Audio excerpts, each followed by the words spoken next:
Hallelujah. Good morning. ಹೇಗಿದ್ದೀರಿ ಪ್ರಿಯರೇ? ಎಚ್ಚರಗೊಳ್ಳಿರಿ, ಬನ್ನಿರಿ, ದೇವರ ವಾಕ್ಯಗಳನ್ನು ಧ್ಯಾನಿಸೋಣ. ಎಷ್ಟು ಸಂತೋಷ ನೋಡಿ, ದಿನಾಲೂ ಹೀಗೆ ನಿಮ್ಮೆಲ್ಲರೊಂದಿಗೆ ಮಾತಾಡಿ. ನಿಮ್ಮಲ್ಲಿಯೂ ಎಷ್ಟೋ ಜನ ಎಷ್ಟೋ ಆಸಕ್ತಿಯಿಂದ ಅನುದಿನದ ಧ್ಯಾನ ವೀಕ್ಷಿಸಲು 7 ಗಂಟೆಗೆಲ್ಲ ಎದ್ದು ವೀಕ್ಷಿಸುತ್ತಿದ್ದೀರೆಂದು ತಿಳಿಸುತ್ತಿರುವುದಕ್ಕಾಗಿ ಎಷ್ಟೋ ಕರ್ತನನ್ನು ಸ್ತುತಿಸುತ್ತೇನೆ. ಈ ದಿನ ದೇವರು ಏನು ಮಾತಾಡುತ್ತಾರೆಂದು ಕೇಳೋಣ. ವಾಕ್ಯವನ್ನು ಹೃದಯದಲ್ಲಿ ಭದ್ರಪಡಿಸಿಕೊಳ್ಳೋಣ, ವಾಕ್ಯಾನುಸಾರವಾಗಿ ಜೀವಿಸೋಣ. ಪ್ರಾರ್ಥನೆ. ಪರಿಶುದ್ಧ ದೇವರೇ, ಪ್ರೀತಿಯುಳ್ಳ ತಂದೆಯೇ, ಪ್ರಾರ್ಥನೆ ಎಷ್ಟು ಪ್ರಾಮುಖ್ಯವಾದದೆಂದು ನಾವು ಗುರುತಿಸುವುದಕ್ಕಾಗಿ, ಪ್ರಾರ್ಥನಾತ್ಮವುಳ್ಳವರಾಗಿ ಜೀವಿಸುವುದಕ್ಕಾಗಿ, ಅನೇಕರಿಗೋಸ್ಕರ ಈ ಅಂತ್ಯ ದಿನಗಳಲ್ಲಿ ವಿಜ್ಞಾಪನೆ ಮಾಡುವುದಕ್ಕಾಗಿ ನಮಗೆ ಸಹಾಯ ಮಾಡಿರೆಂದು ಕ್ರಿಸ್ತನ ನಾಮದಲ್ಲಿ ಬೇಡುತ್ತೇನೆ ತಂದೆಯೇ, ಆಮೇನ್. ಈ ದಿನ ಶುಕ್ರವಾರ ಪ್ರಿಯರೇ. ಅಷ್ಟು ಬೇಗ ಶುಕ್ರವಾರ ಬಂದಿತ್ತಲ್ಲವೇ? ಅಷ್ಟು ಬೇಗ ಶುಕ್ರವಾರ ಬಂದಿತೋ ಮತ್ತೊಂದು ಸಾರಿ ಉಪವಾಸ ಪ್ರಾರ್ಥನೆ ಬಂತಲ್ಲವೇ ಎಂದು ಯೋಚಿಸ್ತಾ ಇದ್ದೀರೋ ಇಲ್ಲವೇ? ಹಾಲೆಲೂಯಾ. ಮತ್ತೊಂದು ಉಪವಾಸ ಪ್ರಾರ್ಥನೆಯ ದಿನವನ್ನು ದೇವರು ನನಗೆ ಕೊಟ್ಟಿದ್ದಾರೆ. ವೃತ ದಿನವಾಗಿ, ಪ್ರತಿಷ್ಠೆಯ ದಿನವಾಗಿ ಕರ್ತನ ಸನ್ನಿಧಿಯಲ್ಲಿ ನನ್ನ ಭಾರಗಳನ್ನೆಲ್ಲ ಹೊಯ್ದುಕೊಂಡು ಅನೇಕ ವಿಷಯಗಳಿಗಾಗಿ ವಿಜ್ಞಾಪನೆ ಮಾಡಲು ನಾನು ಸಿದ್ಧಗೊಂಡಿದ್ದೇನೆ ಎಂದು ಹೇಳ್ತಾ ಇದ್ದೀರಾ? ಮಾರ್ಕನ ಸುವಾರ್ತೆ 14ನೇ ಅಧ್ಯಾಯ 37ನೇ ವಚನ ಓದುತ್ತಾ ಇದ್ದೇನೆ, ಕೇಳಿರಿ. ಆಮೇಲೆ ಆತನು ಬಂದು ಅವರು ನಿದ್ದೆ ಮಾಡುವುದನ್ನು ಕಂಡು ಪೇತ್ರನಿಗೆ, ಸೀಮೋನನೇ, ಏನಂತೆ? ಸೀಮೋನನೇ, ನೀನು ನಿದ್ದೆ ಮಾಡುತ್ತೀಯಾ? ಒಂದು ಗಳಿಗೆಯಾದರೂ ಎಚ್ಚರವಾಗಿರಲಾರೆಯಾ? ಸೀಮೋನನೇ, ನೀನು ನಿದ್ರೆ ಮಾಡುತ್ತಾ ಇದ್ದೀಯಾ? ಒಂದು ಗಳಿಗೆ ಆದರೂ ಎಚ್ಚರವಾಗಿರಲಾರೆಯಾ? ನೀವು ಶೋಧನೆಗೆ ಒಳಗಾಗದಂತೆ ಎಚ್ಚರವಾಗಿದ್ದು ಪ್ರಾರ್ಥನೆ ಮಾಡಿರಿ. ನಿದ್ರೆ ಮಾಡುವವರನ್ನು ಎಬ್ಬಿಸಿದ್ರೆ ಬಹಳ ಕೋಪ ಬರುತ್ತೆ. ಎದ್ದೇಳ್ರಿ ಎಂಬುದಾಗಿ ಎಂದೇ ಆಗಲಿ ನೀವು ನಿಮ್ಮ ಗಂಡನನ್ನು ಎಬ್ಬಿಸಿದ್ದೀರಾ? ಎದ್ದ ಕೂಡಲೇ ಅವರೇನಾದರೂ ಕೋಪಗೊಂಡಿದ್ದಾರೋ? ನಿಮ್ಮ ಮಕ್ಕಳಿಗೆ, ಎದ್ದೇಳಿ ಮಕ್ಕಳೇ, ಸ್ಕೂಲ್ಗೆ ಟೈಮ್ ಆಯ್ತು ಎಂದು ಹೇಳಿ ಎಬ್ಬಿಸಿದ್ದೀರಾ? ಆಯ್ತು ಮಮ್ಮಿ ಅಂತ ಹೇಳಿ ಎದ್ದಿದ್ದಾರೋ? ಆಹಾಹಾ. ನೀವು ಮಕ್ಕಳಿಗೆ ಬೇಗನೆ ಎಬ್ಬಿಸಬೇಕಾದರೆ ಕೇಳಿ ಪ್ರಿಯರೇ, ನೀವು ಬೇಗನೆ ಎದ್ದೇಳಬೇಕಾಗುತ್ತೆ. ರಾತ್ರಿ ಬೇಗನೆ ಮಲಗಲು ಹೋಗಿರಿ. ರಾತ್ರಿ ತಡ ಮಾಡಿ ಮಲಗಿ ಬೆಳಿಗ್ಗೆ ಬೇಗ ಎದ್ದೇಳಬೇಕಾದರೆ ಸಾಧ್ಯವಾಗೋದಿಲ್ಲ. Early to bed and early to rise ಎಂಬ ಒಂದು ಹೇಳಿಕೆ ಇದೆಯಲ್ಲವೇ?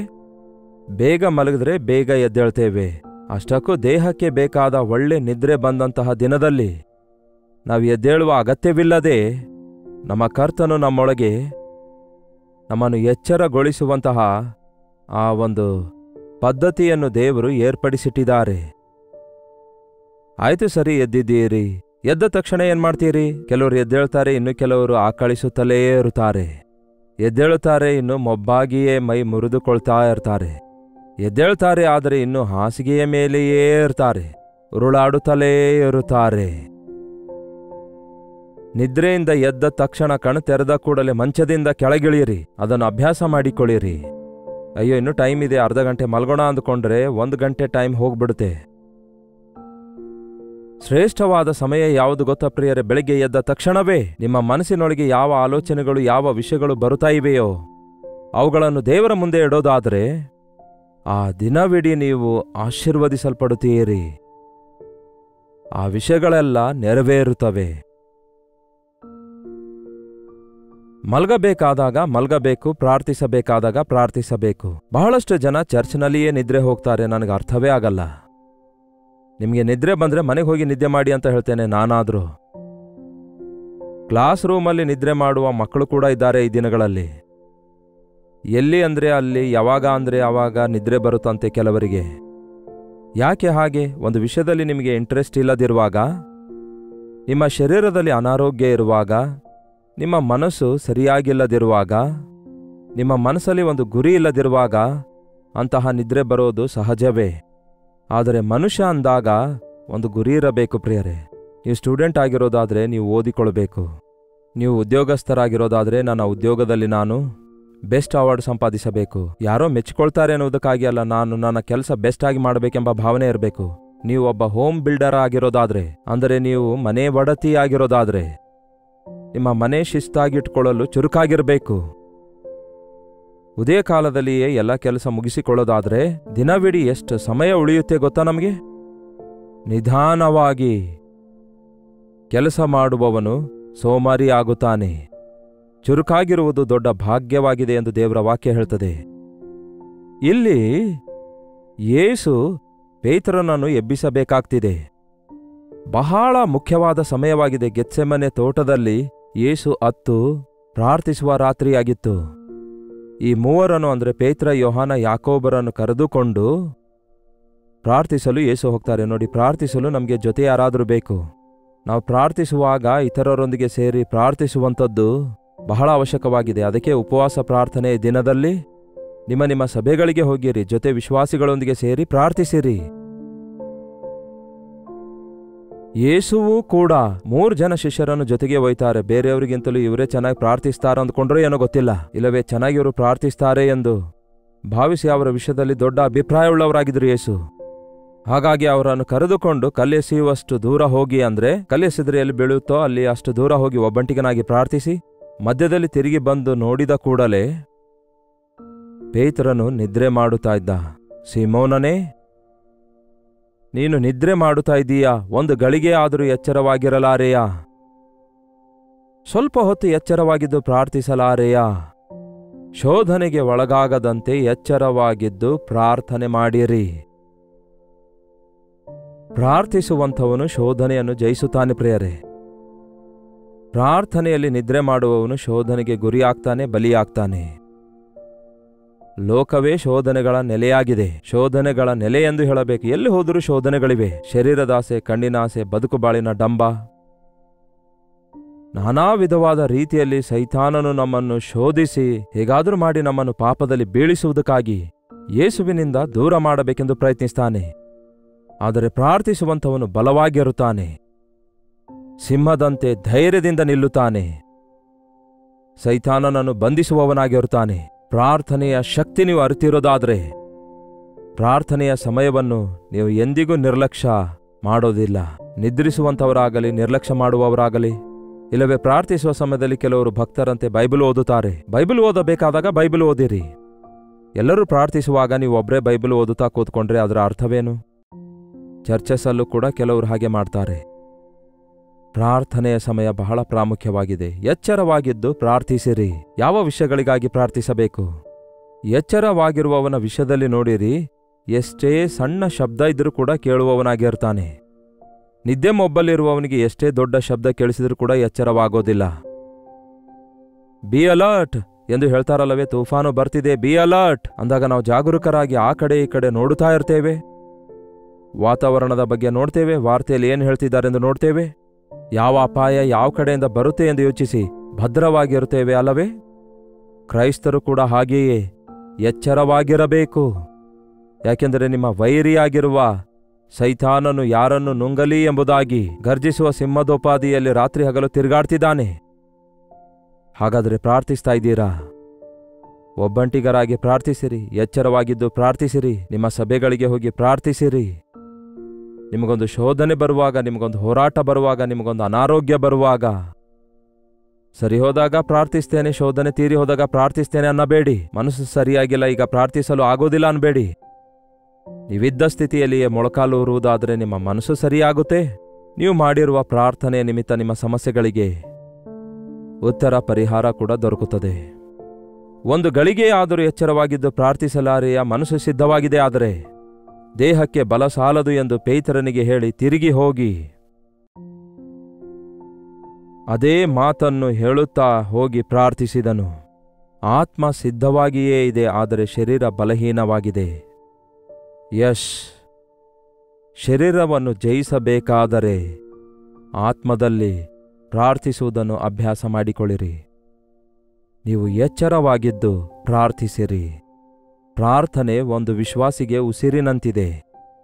ಉಸಿರಾಡದಿರುವಾಗ ಹೇಗೆ ನಾವು ಮರಣ ಹೊಂದುತ್ತೇವೋ, ಪ್ರಾರ್ಥಿಸಲಾರದ ಕ್ರೈಸ್ತನು ಜೀವಿಸುತ್ತಿರುವಿ ಎಂಬ ಹೆಸರು ನಿನಗಿದೆ, ಆದರೆ ಮರಣ ಹೊಂದಿದೆ ಎಂದು ದೇವರು ಹೇಳಿದಾರಲ್ಲವೇ? ಅಂತಹ ಸ್ಥಿತಿಯಲ್ಲಿರುತ್ತಾನೆ. ಪ್ರಾರ್ಥನೆ ಒಬ್ಬ ವ್ಯಕ್ತಿಗೆ ಬಲವಾಗಿ ನಿಂತುಕೊಳ್ಳುವಂತೆ ಮಾಡುತ್ತೆ. ಬೆನ್ನೆಲುಬಿನಂತಿದೆ ಎಂದು ಒಬ್ಬ ಭಕ್ತನು ಹೇಳಿದಾನೆ. ಬೆನ್ನೆಲುಬು ಸ್ಟ್ರೇಟ್ ಆಗಿರೋದ್ರಿಂದ ನಾವು ಸರಿಯಾಗಿ ನಿಂತುಕೊಳ್ಳುತ್ತೇವೆ. ಬೆನ್ನೆಲುಬು ಬೆಂಡಾಗುವಾಗ ನಾವು ಬಾಗ್ತೇವಲ್ಲವೇ? ಆ ಬೆನ್ನೆಲುಬಿಗೆ ಸ್ಟ್ರೆಂತ್ ಇಲ್ಲದಿದ್ದರೆ ಯಾವ ಕಡೆ ಬೇಕೋ ಆ ಕಡೆಗೆ ಬಾಗಿಕೊಳ್ತೇವೆ. ಪ್ರಾರ್ಥನೆ ಎಂಬ ಬೆನ್ನೆಲುಬುಳ್ಳವನು ಶೋಧನೆಗೆ ಒಳಗಾಗೋದಿಲ್ಲ. ಲೋಕಾಶೆಗಳಿಗೆ, ಶರೀರದ ಆಶೆಗಳಿಗೆ ಒಳಗಾಗಲ್ಲ. ಸೈತಾನನ ಯುಕ್ತಿ ಕುಯುಕ್ತಿಗಳು ಏನೆಂದು ಕಂಡುಕೊಳ್ತಾನೆ. ಸೈತಾನನ ಅಟ್ಯಾಕ್ ಅನ್ನು ಎದುರಿಸುತ್ತಾನೆ ಪ್ರಾರ್ಥನೆಯಿಂದ. ಪ್ರಾರ್ಥನೆ ಅಂದರೆ ದೇವರೊಂದಿಗಿನ ಸಹವಾಸ ಆಗಿದೆ. ಪ್ರಾರ್ಥನೆ ಅಂದರೆ ದೇವರೊಂದಿಗೆ ಮಾತಾಡುವಂಥದ್ದಾಗಿದೆ. ಪ್ರಾರ್ಥನೆ ಅಂದರೆ ದೇವರ ಸನ್ನಿಧಿಯಲ್ಲಿ ಆತನ ಬಲವನ್ನು, ಆಧ್ಯಾತ್ಮಿಕ ಬಲವನ್ನು ಹೊಂದಿಕೊಳ್ಳುವಂಥದ್ದಾಗಿದೆ. ನಾವು ಪ್ರಾರ್ಥಿಸುತ್ತಿರುವಾಗ ನಮ್ಮ ಮಾತುಗಳಿಂದ ನಮ್ಮ ಹೃದಯ ಭಾರವನ್ನೆಲ್ಲ ದೇವರ ಸನ್ನಿಧಿಯಲ್ಲಿ ಹೊಯ್ದುಕೊಳ್ಳುತ್ತೇವೆ. ದೇವರು ಪರಲೋಕದ ಆಶೀರ್ವಾದಗಳಿಂದಲೂ ತನ್ನ ಶಕ್ತಿಯಿಂದಲೂ ನಮ್ಮನ್ನು ತುಂಬಿಸುತ್ತಾರೆ. ಪ್ರಾರ್ಥನೆ ಒನ್ ವೇ ಅಲ್ಲ ಪ್ರಿಯರೇ, ಸಂಭಾಷಣೆಯಾಗಿದೆ. ನಾವು ಪ್ರಾರ್ಥಿಸುವಾಗ ದೇವರು ಉತ್ತರಿಸುತ್ತಾರೆ. ನಾವು ಕೇಳುವಾಗ ಆತನು ಉತ್ತರಿಸುತ್ತಾನೆ. ನಾವು ಯಾವ ವಿಷಯಗಳಲ್ಲಿ ಬಲಹೀನರಾಗಿದ್ದೇವೋ ಆ ವಿಷಯಗಳಲ್ಲಿ ದೇವರಿಗೆ ಭಿನ್ನವಿಸುತ್ತೇವೆ. ದೇವರು ಅವುಗಳನ್ನು ತೀರಿಸುತ್ತಾರೆ. ಬೇಡಿಕೊಳ್ಳಿರಿ, ನಿಮಗೆ ದೊರೆಯುವುದು ಎಂದು ಯೇಸು ಈಗಾಗಲೇ ಹೇಳಿರುವುದರಿಂದ ಪ್ರಾರ್ಥನೆಯಲ್ಲಿ ಆಧ್ಯಾತ್ಮಿಕ ವಿಷಯಗಳ ಕುರಿತಾಗಿ ಕೇಳೋಣ. ಆಧ್ಯಾತ್ಮಿಕ ಬಲಕ್ಕಾಗಿ ಬೇಡಿಕೊಳ್ಳೋಣ. ಕರ್ತನ ಚಿತ್ತವನ್ನು ಮಾಡುವುದಕ್ಕಾಗಿ ನಮಗೆ ಪ್ರಾರ್ಥನೆಯ ಶಕ್ತಿ ಬೇಕು. ಸಾಧಾರಣವಾಗಿ ನಮ್ಮ ಹೃದಯ ನಮ್ಮ ಇಷ್ಟವನ್ನೇ ಮಾಡಲು ಇಷ್ಟಪಡುತ್ತೆ. ನಮ್ಮ ಚಿತ್ತವನ್ನು ಬಿಟ್ಟು ಬಿಟ್ಟು ದೇವರ ಚಿತ್ತ ಮಾಡುವುದಕ್ಕಾಗಿ ಪ್ರಾರ್ಥನೆ ಎಂಬ ವ್ಯಾಯಾಮ ಬೇಕಾಗ್ತದೆ. ಕೊಬ್ಬು ಕರಗಿಸಬೇಕಾದರೆ ವ್ಯಾಯಾಮ ಮಾಡಬೇಕನ್ನುತ್ತಾರಲ್ಲವೇ? ಹಾಗೆಯೇ ನಮ್ಮ ಜೀವಿತದಲ್ಲಿರುವ ಅಹಂಭಾವ, ಅಪನಂಬಿಕೆ ನಮ್ಮ ಶರೀರದೊಳಗೆ ಹಾಗೂ ನಮ್ಮ ಹೃದಯದೊಳಗೆ ಇರುವಂತಹ ಪ್ರತಿಯೊಂದು ಬಲಹೀನತೆಯನ್ನು, ನಿರ್ಲಕ್ಷ್ಯತನವನ್ನು, ಅಜಾಗ್ರತೆಯನ್ನು, ಇವುಗಳನ್ನೆಲ್ಲ ನಾವು ಜಯಿಸಬೇಕಾದರೆ ಆಧ್ಯಾತ್ಮಿಕ ಶಕ್ತಿ ಬೇಕು. ಅದನ್ನು ಹೊಂದಿಕೊಳ್ಳುವುದಕ್ಕಾಗಿ, ಮೇಲಿನಿಂದ ಬರುವ ಶಕ್ತಿ ಹೊಂದಿಕೊಳ್ಳುವುದಕ್ಕಾಗಿ ಕರ್ತನ ಸನ್ನಿಧಿಯಲ್ಲಿ ಪ್ರಾರ್ಥಿಸಬೇಕು. ಬಹಳಷ್ಟು ಸಾರಿ ಬಹಳಷ್ಟು ಜನರ ಪ್ರಾರ್ಥನೆ ಸಂಕುಚಿತವಾಗಿರುತ್ತೆ. ಆದರೆ ಇಂತಹ ಉಪವಾಸ ಪ್ರಾರ್ಥನೆಯ ದಿನದಲ್ಲಿ ಸಭೆಯಾಗಿ ನಾವು ಕೂಡಿ ಬರುವಾಗ, ಆಲಯದಲ್ಲಿ ಪ್ರಾರ್ಥಿಸುವಾಗ, ನಮಗೋಸ್ಕರ, ಸಭೆಗೋಸ್ಕರ, ದೇಶಕ್ಕೋಸ್ಕರ, ದೇಶದ ನಾಯಕರಿಗೋಸ್ಕರ, ಬಾಧೆಯಲ್ಲಿರುವವರಿಗೋಸ್ಕರ, ಅವಶ್ಯಕತೆಯಲ್ಲಿರುವವರಿಗೋಸ್ಕರ, ಇನ್ನೂ ರಕ್ಷಣೆ ಹೊಂದದವರಿಗೋಸ್ಕರ, ನಶಿಸಿ ಹೋಗುವ ಆತ್ಮಗಳಿಗೋಸ್ಕರ ಒಂದು ಲಿಸ್ಟ್ ಇಟ್ಕೊಂಡು ನಾವು ಪ್ರಾರ್ಥನೆ ಮಾಡುವುದಾದರೆ ಪ್ರಿಯರೇ, ನಮ್ಮ ಪ್ರಾರ್ಥನೆ ಪರಿಪೂರ್ಣವಾಗಿರುತ್ತೆ. ಅದಕ್ಕೆ ತಾನೇ ಎಡಬಿಡದೆ ಪ್ರಾರ್ಥನೆ ಮಾಡಿರಿ ಎಂದು ದೇವರ ವಾಕ್ಯ ಹೇಳೋದು. ಅಂತಹ ಸಮಯದಲ್ಲಿ ನಾವು ಬಹಳ ಗಟ್ಟಿಯಾಗಿ ಪ್ರಾರ್ಥನೆ ಮಾಡುವಂಥವರಾಗಿರುತ್ತೇವೆ. ಎಲ್ಲಾ ಸಮಯಗಳಲ್ಲಿ ಗಟ್ಟಿಯಾಗಿ ಪ್ರಾರ್ಥಿಸಲಿಕ್ಕಾಗೋದಿಲ್ಲ.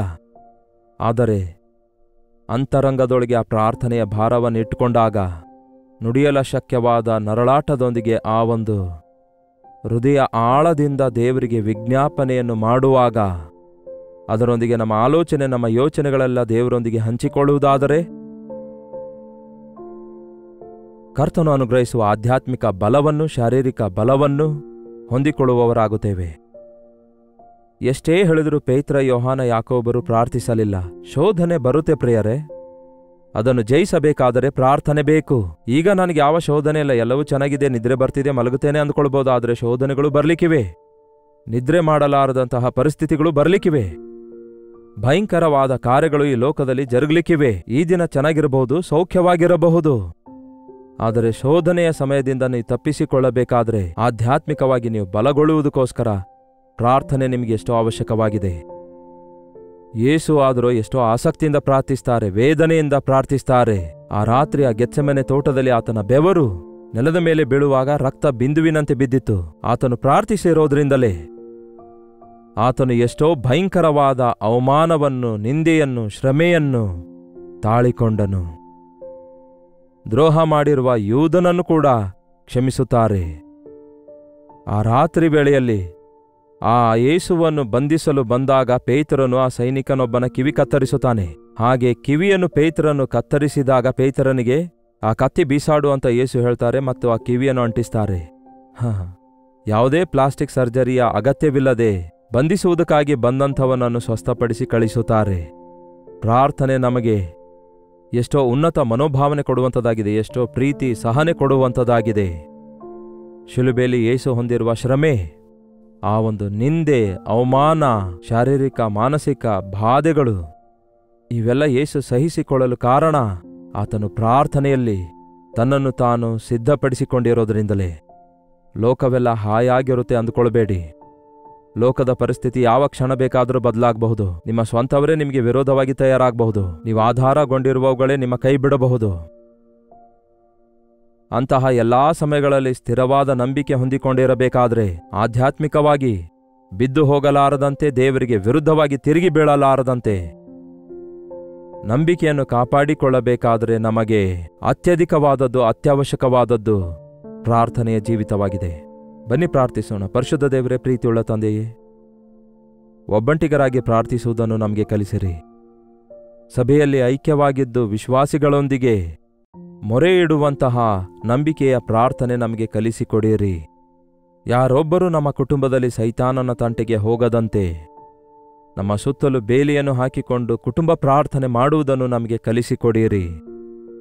ಈ ವಾಕ್ಯ ಕೇಳುವ ಪ್ರತಿ ಕುಟುಂಬವನ್ನು ಆಶೀರ್ವದಿಸಿರಿ. ಕುಟುಂಬ ಪ್ರಾರ್ಥನೆ, ಸಭೆಯಲ್ಲಿನ ಪ್ರಾರ್ಥನೆಯಲ್ಲಿ ಪಾಲ್ಗೊಳ್ಳುವುದಕ್ಕಾಗಿ ವ್ಯಕ್ತಿಗತವಾಗಿ ನಿಮ್ಮೊಂದಿಗೆ ಸಹವಾಸ ಮಾಡಲು ಸಹಾಯ ಮಾಡಿರಿ.